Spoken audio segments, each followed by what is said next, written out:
معیشت کے اندر میں آپ سے جو میں آپ کو پیغام دینے آیا ہوں وہ یہ ہے کہ اس وقت حکومت کا پیٹرول کی پرائز بڑھانے کا کوئی ارادہ نہیں ہے. تو آج آپ کوئی ایئرپورٹ پہ باہر جا کے لائنیں نہ لگائیں پیٹرول پمپ پہ ڈیزل کی اور پیٹرول کی پرائز نہیں بڑھ رہی نمبر. میں دوپہر سے بتا رہا ہوں تاکہ لوگ گرمی میں جا کے لائنیں نہ لگائیں. بسم اللہ الرحمن الرحیم. السلام علیکم. آپ دیکھ رہے ہیں پروگرام دوسرا رخ اور میں ہوں آپ کا میزبان ثناء اللہ خان. حکومت لگتا یوں ہے کہ اب سیاسی دباؤ میں ہے اور عمران خان کے جلسے جلوسوں کا پریشر واضح طور پر جو موجودہ اتحادی حکومت ہے اس کی پالیسیوں پہ نظر آ رہا ہے. کوئی دوسری یا تیسری مرتبہ آج پھر پیٹرولیم پرائسز جو ہے وہ اضافہ کرنی تھی لیکن پھر اس کو ڈیفر کر دیا گیا ہے. اور وزیر خزانہ مفتاح اسماعیل نے آج پریس کانفرنس کی اور اس میں اس کی وجوہات بھی بتائی ہیں, لیکن وہ جو سیاسی دباؤ تھا اس کے بارے میں انہوں نے کوئی جواب نہیں دیا, نہ یا وہ بتا سکے کہ یہ فیصلے لندن میں ہو رہے ہیں یا پاکستان میں ہو رہے ہیں. آپ نے ان کا ساٹھ بھی سنا ہوگا جس میں انہوں نے کہا ہے کہ وہ پیٹرولیم پرائسز فی الحال نہیں بڑھا رہے اور لائن لگنے کی ضرورت نہیں ہے, لیکن ساتھ ہی تھوڑی دیر بعد پریس کانفرنس کے انہوں نے ایک ٹویٹ بھی کیا ہے جس میں انہوں نے کہا ہے کہ کسی بھی وقت جو پیٹرولیم پرائسز ہیں ان کی قیمتیں بڑھا سکتے ہیں. آئی ایم ایف کے پاس بھی جا رہے ہیں, 18 سے مذاکرات شروع ہو رہے ہیں اور انہوں نے امید ظاہر کی ہے کہ آئی ایم ایف کو وہ رام کر لیں گے اور ایک ایسا پروگرام لے لیں گے جس پر عمل درآمد آسان ہوگا. یہی ہمارے آج ایشوز ہیں جن پر ہم بات کریں گے. ہمارے ساتھ موجود ہیں وزارت خزانہ کے مشیر ہیں ڈاکٹر خاقان نجیب صاحب. اس کے علاوہ ہمارے ساتھ اسٹوڈیو میں موجود ہیں خلیق کیانی صاحب, سینئر صحافی ہیں, تجزیہ کار ہیں. ڈاکٹر صاحب, آپ نے پریس کانفرنس بھی سنی ہوگی مفتاح اسماعیل کی, اور آج جو پیٹرولیم پرائسز میں جو اضافہ ہونا تھا وہ پھر ڈیفر کر دیا گیا ہے. کتنا بوجھ پڑے گا اور اس کے اثرات کہاں تک پہنچیں گے پاکستانی معیشت پر, پاکستانی بجٹ پر اور پاکستان کا جو آئی ایم ایف پروگرام ہے اس پر؟ بسم اللہ الرحمن الرحیم. تھینک یو ثنا صاحب for having me on your show. It's always a pleasure. دیکھیں, سب سے پہلے تو یہ سمجھنے کی ضرورت ہے کہ اس وقت پاکستان کا جو ایکسٹرنل اکاؤنٹ کا چیلنج ہے, it is very different from a challenge that Pakistan has ever faced before. اور اس کی کچھ وجوہات ہیں کہ یہ میں کہتا ہوں. حالانکہ Pakistan balance of payments crisis میں پچھلے 3 دہائیوں میں 4-5 مرتبہ گیا اور پھر آئی ایم ایف کے پاس گیا, بٹ اس چیلنج میں یہ ہو رہا ہے کہ جو گلوبل پاس تھرو ہے پرائسز کا وہ بہت ہارش ہے. جو گلوبل پاس تھرو ہے آئل کی پرائسز کا بھی اور کموڈٹی کی پرائسز کا بھی, پلس آپ نے ویٹ امپورٹ کرنی ہے 5 ملین ٹن, اور ویٹ دنیا میں جو ایکسپورٹنگ کنٹریز ہیں لائک انڈیا اور یوکرین وہ نہیں کر رہے. ڈاکٹر صاحب 3 ملین ٹن 3 ملین ٹن. اب آپ آگے چلیں کہ یہ تو آپ کا گلوبل پس منظر ہے. جو آپ کا لوکل پس منظر ہے اس میں یہ ہے کہ ایک چارج پولیٹیکل ایٹماسفیئر ہے. جیسے کہ آپ نے رائٹلی کہا, حکومت جو اس وقت انکمبنٹ حکومت ہے اس کا ٹائم پیریڈ کی سرٹنٹی نہیں ہے کہ وہ پورا ٹائم کریں گے یا بیچ میں ہی چینج ہو جائے گا. اور آخری بات یہ ہے کہ کمپلیکسٹی آف ایشوز جو ہے وہ بہت زیادہ ہے, کیونکہ فسکل پہ بھی بوجھ بہت بڑھ گیا ہے. ٹی بل کا ریٹ 15% کے قریب ہے. کائبور جو ہے وہ 14.5 سے 15% ہے جو 6 ماہ کا ہے. انفلیشن رن کر رہی ہے تقریباً 13.2% پہ اپریل میں, اور جو تجارتی خسارہ ہے وہ $40 ارب کے قریب ہے, جو کہ بہت ہی بڑا خسارہ. تو کہ آپ کے جی ایک بات میں ضرور کہوں گا کہ جو اچھی چیزیں ہیں اس میں ریمیٹنسز جو ہیں وہ اچھا پرفارم کر رہی ہیں, بہت ہارٹننگ ہیں. پہلی دفعہ $3 بلین کو کراس کیا, اور آپ کی ایکسپورٹس میں بھی 26% کا اضافہ ہے, اسپیشلی ٹیکسٹائل میں جو کہ ٹیکسٹائل کی مشینری آئی. سو یہ تو ہے overall picture. So it's a disturbing picture because بہت سی چیزیں آ گئی ہیں. اب دیکھیں, میرا تو یہ رائے ہے پیٹرول پرائسز کے بارے میں کہ جب پہلی دفعہ کی تھی مارچ میں, تو آپ یاد رکھیں کہ اس کا جو خسارہ تھا یہ 35 سے 50 ارب کا تھا. اب جب آپ نے یہی کام مئی میں کیا ہے تو اس کا جو خسارہ ہے, جو اس کا بوجھ ہے, وہ 125 ارب روپے تک چلا جاتا ہے. پر بات یہاں ختم نہیں ہوتی, اس کے ساتھ ساتھ ایک مہینے کا آپ یہ بتا رہے ہیں, 1 مہینے کا یا یہ بیک اپ لاگ کو ملا کے کہہ رہے ہیں آپ؟ سو جو میرا اندازہ ہے اس میں یہ ہے کہ 35 سے 50 ارب اپریل کا, 35 سے 50 ارب مارچ کا, تقریباً 72 ارب اپریل کا, اور 125 ارب مئی کا. یہ ہے ماہانہ جو رن ریٹ چل رہا ہے, اور اتنا ہی آپ جون میں لے لیں اگر آپ کنٹینیو کرتے ہیں. پر بات یہاں پہ ختم نہیں ہوتی. اس کے ساتھ ساتھ ایک انرجی کی سبسڈی ہے جو 30 سے 35 ارب روپے, جو آپ 5 روپے کی سبسڈی دے رہے ہیں فیول پرائس ایڈجسٹمنٹ پہ, وہ بھی ساتھ ساتھ چل رہی ہے. یاد رکھیے کہ اس کے علاوہ بھی انرجی کی 2 اور جی اس کے علاوہ بھی میں واپس آپ کی طرف آتا ہوں، کیا نہیں جی ضرور میں دوبارہ آپ کی طرف آتا ہوں، بجٹ ڈیفیسٹ کے حوالے سے آپ سے بات کروں گا، لیکن کیانی صاحب یہ جو آج ڈیسیجن ہوا ہے اور جو پچھلے 1-2 ڈیسیجن ہوئے ہیں، آپ کو کیا اس میں کوئی فیکٹر ہے؟ آپ کو پولیٹیکل خان صاحب کے جو جلسے جلوس ہیں اور جو ایک بیانیہ ہے ان کا بڑا سٹرانگ قسم کا بیانیہ آ رہا ہے، اور وہ جو بھی یہ ڈیسیجن لے رہے ہیں اس سے پہلے ہی وہ شروع ہو جاتے ہیں کہ یہ جناب امپورٹڈ حکومت ہے، یہ فیصلے اس طرح کر رہی ہے، ہم نے تو یہ کیا تھا، یہ کر رہے ہیں. مفتاح نے اس کے جواب بھی دیے ہیں، کافی سارے بڑے ڈیٹیل جواب دیے ہیں، لیکن حکومتوں کو جو جس قسم کی سیاسی حکومت ہے، ہماری اتحادی حکومت ہے، اس قسم کے فیصلے کرنے چاہیے جس سے پاکستان کے جو بنیادیں ہیں وہ تک ہل سکتی ہیں. سر دیکھیں، بنیادی طور پہ جو جس آپ بیانیے کی بات کر رہے ہیں نا، خان صاحب کے بیانیے کی، تو وہ تو اس بیانیے میں جان ہوتی ہے. اگر آج سے 3 مہینے پہلے انفلیشن جو ہے وہ 6% ہوتی، 7% ہوتی، یا اس وقت جب وہ قیمتیں نہ بڑھا رہے ہوتے، تو پھر تو اس بیانیے میں جان ہوتی. ساری دنیا کا پتہ ہے کہ 28 فروری 22 کے تک وہ ساری چیزوں کی قیمتیں بڑھا رہے تھے.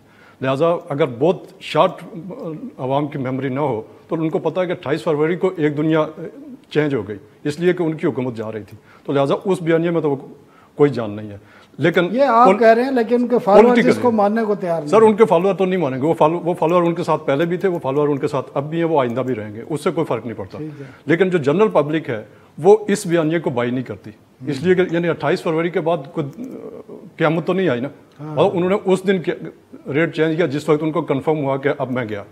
تو اس گورنمنٹ کے لیے سب سے جو پروڈنٹ پوزیشن تھی وہ یہ ہونی چاہیے تھی کہ یہ پولیٹیکل پریشر جو ہے اس چیز کی انفلیشن کی جو کاسٹ تھی، پولیٹیکل کاسٹ جو ہے، یہ ان کے اوپر ڈالتے. اور فرسٹ گو میں ان کو جو ریکوائرمنٹ تھی پیٹرولیم پرائسز کی یا جو ٹیرف کی، اور انہوں نے سب سے پہلے آ کے آپ کو یاد ہوگا کہ انہوں نے کہا کہ جی یہ بڑے انہونی بات کی ہے انہوں نے اور بوجھ ڈال دیا اور وغیرہ وغیرہ. جب انہونی بات ہے تو اس انہونی بات کو آپ سٹارٹ میں اس کو ختم کریں. اگر آپ نہیں ختم کریں تو جیسے ڈاکٹر صاحب نے کہا کہ پہلے مہینے میں جو اس کی کاسٹ تھی وہ 31 بلین تھی، اگلے مہینے میں وہ 67 بلین ہو گئی. اس مہینے کا جو یعنی یہ جو سیکنڈ کوارٹر ہے 125 نہیں ہے، یہ تقریباً 75 ہے، اور جو اگر پہلے کوارٹر کو بھی آپ ساتھ ملا لیں تو تقریباً 100 بلین ہے، 100 بلین سے اوپر نہیں جاتی.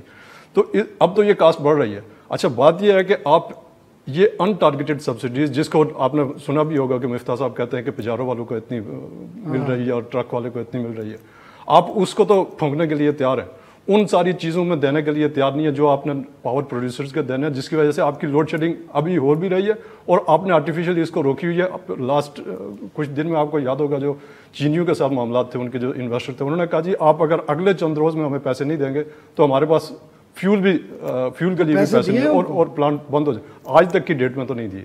اچھا دینے جا رہے ہیں، ویسے انہوں نے کہا ہے کہ 100 ارب روپے دینے پڑیں گے، اگر نہیں دیں گے تو وہ بند ہو جائیں گے، ان کے پاس فیول نہیں ہے. مطلب مجھے یعنی صاحب میں پھر وہی بات پوچھوں گا، یہ جو اتحادی حکومت ہے ان کے لیے یہ ڈیسیجن کرنا آسان ہے جب اس قسم کا سیاسی ماحول بناؤ، جو ڈاکٹر صاحب بھی کہہ رہے تھے کہ بڑا ایک مشکل پولیٹیکل انوائرمنٹ بنا ہوا ہے.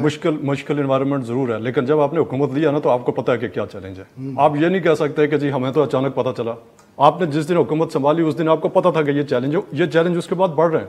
آپ جتنا فیصلہ ڈیلے کر رہے ہیں اس کی کاسٹ بڑھ رہی ہے، اور اس کو جب اس کاسٹ کو ایڈریس کرنے کی کوشش کریں گے تو اس کی جو تکلیف ہے لوگوں کی وہ اس سے زیادہ جو آج ہے اس سے زیادہ ہوگی. الٹیمیٹلی پبلک نے پے کرنا ہے، الٹیمیٹلی پبلک نے پے کرنی ہے. آپ ڈیلے کر سکتے ہیں لیکن ختم نہیں کر سکتے. ایک تو یہ چیز ہے. دوسرا یہ ہے کہ جو ڈاکٹر صاحب کہتے ہیں نا کہ جی آج قیمتیں نہیں بڑھ گئی، آپ کو یاد ہوگا انہوں نے یہ نہیں کہا کہ کل نہیں بڑھیں گی، انہوں نے صرف آج کی بات کی ہے. 18 مئی جو ہے جو آئی ایم ایف کے حصے میں بات کریں گے آئی ایم ایف پروگرام پہ. ناظرین ایک وقفہ لیتے ہیں اور وقفہ ہم بڑی انٹرسٹنگ گفتگو ہے کہ حکومت نے پیٹرولیم پرائسز کیوں نہیں بڑھا رہی، اور 18 سے جو آئی ایم ایف کے ساتھ مذاکرات ہو رہے ہیں جس میں مفتاح اسماعیل بڑے ہوپ فل ہیں کہ ان سے معاملات طے پا جائیں گے. تو اس وقفے کے بعد اس پر بات کرتے ہیں. Welcome back. ڈاکٹر خاقان صاحب، اب حکومت جا رہی ہے 18 سے ٹیکنیکل ٹاک شروع ہونے جا رہی ہیں دوحہ میں. کیا ایجنڈا ہونا چاہیے حکومت کے پاس اور کیا پوزیشن ہے، کیونکہ بجٹ بھی اسی میں ساری چیزوں میں ڈسکس کیا جانا ہے. تو آپ کو کیا نظر آ رہا ہے، پیٹرولیم پرائسز نہ بڑھانے کے باوجود آئی ایم ایف کے ساتھ معاملات طے پا جائیں گے؟ ثنا صاحب، آئی تھنک کہ پیٹرولیم پرائسز نہ بڑھانے کا جو ڈیسیجن ہے وہ امپروڈنٹ اس لیے ہے کہ یہ اگر آپ اپریل میں دیکھیں تو جو ڈیزل کی کھپت ہے وہ ایور ہائیسٹ ہے پاکستان کی ہسٹری میں، 9,18,000 ٹن. سو یہ آپ کو خود صحیح ڈیسیجن لینا ہے. اگر ہم آئی ایم ایف کے پاس جا رہے ہیں تو وہ بھی یہی کہیں گے, یہیں سے آپ اس کی کڑی میں لا لیں. یہ آپ کے امپورٹ بل کو جو ہے وہ بڑھا رہی ہے اور آپ کا کرنٹ اکاؤنٹ پہ بڑھا رہی ہے. سو آئی ایم ایف کے پاس جانے کے لیے واٹ آئی ایم ہوپنگ از کہ جو وزارت خزانہ ہے اور جو وزیر خزانہ ہیں انہوں نے اپنا ہوم ورک کر لیا ہے. ہوم ورک سے مطلب یہ ہے کہ انہوں نے ایک پلان بتا دیا ہے کہ ہم. ڈاکٹر صاحب ایک منٹ, ڈاکٹر صاحب میں بھی یہی, آج جب مفتاح صاحب سے ہماری بات ہو رہی تھی تو نظر یہی آ رہا تھا کہ ٹاک شروع ہونے کے ساتھ یا ان کے مڈ میں پرائسز انکریز ہو سکتی ہیں, اور انہوں نے بعد میں جو ٹویٹس کیا ہے اپنا, اس میں بھی یہ بات نظر آ رہی ہے واضح طور پر کہ کیونکہ پرائم منسٹر ابھی پہنچے نہیں ہیں پاکستان, تو وہ جو آئیں گے اور ان کی اتحادی جماعتوں کے ساتھ کل شاید میٹنگز بھی ہے اتحادی سربراہان کے ساتھ, تو ان کے ساتھ طے کرنے کے بعد لگتا یہ ہے کہ 18 مئی یا اس کے بعد کسی بھی وقت قیمتیں بڑھ جائیں گی. آپ کی بات ٹھیک ہے؟ درست. سو ایک تو یہ بات ہوگی, پھر آپ کو بجلی کی جو سبسڈی ہے 35 ارب روپے, اس پہ بھی بات آپ کو کرنی پڑے گی فنڈ کے ساتھ, اور وہ بھی گریجولی جو ہے سبسائڈ کرنی پڑے گی آپ کو. سو یہ دو چیزیں. پھر آپ کو فنڈ کے ساتھ یہ بات کرنی پڑے گی کہ جو آپ کا فسکل کا خسارہ ہے, جو کہ آپ پہلے کہہ رہے تھے کہ 6.3% ہوگا پرانے جی ڈی پی پہ, وہ اب جو ایسٹیمیٹ ہم کر رہے ہیں وہ 8% کے قریب ہے نئے جی ڈی پی پہ, یعنی کہ تقریباً میں سمجھتا ہوں 5,000 ارب کے قریب جا رہا ہے. اس کو کرٹیل کرنے کے لیے آپ پی ایس ٹی پی میں کتنی ایڈجسٹمنٹ کر رہے ہیں, آپ باقی کیا چیزیں ایسی کر رہے ہیں جس سے گرانٹس میں اور جو باقی پیسے ہیں, اگر آپ نے یہ پیسے آئی پی پیز کے دینے ہیں, سو یہ جو بجٹ کے کانٹورز ہیں اس سال کے, وہ آپ کو فنڈ کے ساتھ طے کرنے پڑیں گے. ساتھ ساتھ آپ کو یہ طے کرنا پڑے گا کہ جو آپ کی بیرونی نیڈز ہیں, آپ کا کرنٹ اکاؤنٹ کا خسارہ 13.2 بلین پہ ہے, سو یہ 16 پہ ختم ہوگا, 17 پہ ختم ہوگا. فورن فائنینسنگ کتنی چاہیے, آیا وہ موجود ہے. سو پرائسنگ پہ ساری بات کرنی پڑے گی, آپ کو فسکل پہ ساری بات کرنی پڑے گی, اور بیرونی جو خسارہ ہے اس پہ. میں پھر کہوں گا کہ یہ سب ڈیپینڈ کرے گا کہ وزارت خزانہ نے اسٹیٹ بینک کے ساتھ مل کے, منسٹری آف انرجی کے ساتھ مل کے, باقی اکنامک منسٹریز کے ساتھ مل کے کتنا اچھا کام کیا ہوا ہے.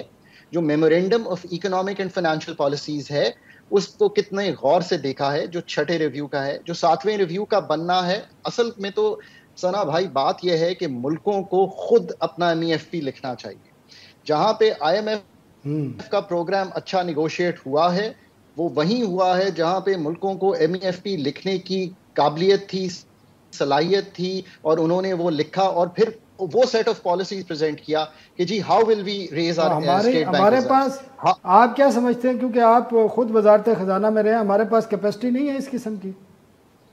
ہم نے 2016 کا پروگرام ہے جو پاکستان کا 22 میں جو 22 پروگرام ہوئے اس سے پہلے, وہ صرف ایک پروگرام کمپلیٹ ہوا. ہم ایم ای ایف پی خود لکھا کرتے تھے, ہمیں ایم ای ایف پی کے کانٹورز خود لکھا کرتے تھے, ہم اسٹرکچرل بینچ مارکس لکھا کرتے تھے. میں اب بھی امید رکھتا ہوں کہ وزارت خزانہ اس پہ محنت کرے گی اور یہ کام کرے گی. تو میں پھر کہوں گا کہ یہ کام پیورلی اکانومسٹس کا ہے, یہ کام پیورلی فائنینشیل سیکٹر ایکسپرٹس کا ہے, یہ کام پیورلی انرجی سیکٹر ایکسپرٹس کا ہے. سو it requires a lot of expertise. So we had put together a team of some people which could write this. تو ہم جب بھی جاتے تھے تو بھائی اس وقت مذاکرات ہوتے تھے تو ہم یہ لے کے جاتے تھے. میں ایک تو میری رائے یہ ہے کہ جتنا اچھا ایم ای ایف پی خود خاقان صاحب آئی ایم ایف کے حوالے سے ایک اور سوال ہے, کیونکہ جس طرح آئی ایم ایف کا پروگرام یہ طے کیا گیا تھا, بڑی سخت شرائط تھیں اور یہ کہا جا رہا تھا کہ شاید امریکہ بھی ناراض ہے. ابھی آپ کو نظر آ رہا ہے کہ جو پولیٹیکلی اس کے ان پر جو اثرات ہیں وہ مرتب ہوں گے, اور امریکہ یا جو باقی طاقتیں ہیں جن کے اثر و رسوخ ہے آئی ایم ایف پہ, ان کی وجہ سے پاکستان کو کوئی صورت حال میں, کیونکہ ایک بیانیہ بھی ہے کہ شاید امریکہ عمران خان سے ناراض تھا اور ان کے جانے کے بعد اب پاکستان سے خوش ہے, تو اس کا بھی کوئی اثر پڑے گا آئی ایم ایف پروگرام ہمارا بحال ہونے میں؟ ثنا بھائی that's a very good question. دیکھیں اس کو 3 لیولز پہ سمجھیں. ایک تو یہ کہ میں نے ٹیکنیکل لیول میں ایکسپلین کر رہا تھا, آپ نے پھر ادھر سے ہی سوال پک اپ کیا. ایک بورڈ لیول ہے, بورڈ میں بہت سے ممالک ہیں, جرمنی ہے, انڈیا ہے, یو ایس اے ہے, اور تیسری لیول یہ ہے کہ ہمارے ڈپلومیٹک حالات دنیا کے ساتھ کیا ہے. Of course America IMF کا سب سے بڑا شیئر ہولڈر ہے, سو اس کی ایک سے ہے. سو اگر ہمارے ڈپلومیٹک حالات بہتر ہوں گے, ابھی سن رہے ہیں کہ وزیر خارجہ کا بھی ایک دورہ ہوا ان دی آفنگ ہے, ہم یہ بھی سن رہے تھے کہ عسکری قیادت بھی وہاں پہ گئی ہے. 1-2 روز میں جا رہے ہیں وہ امریکہ.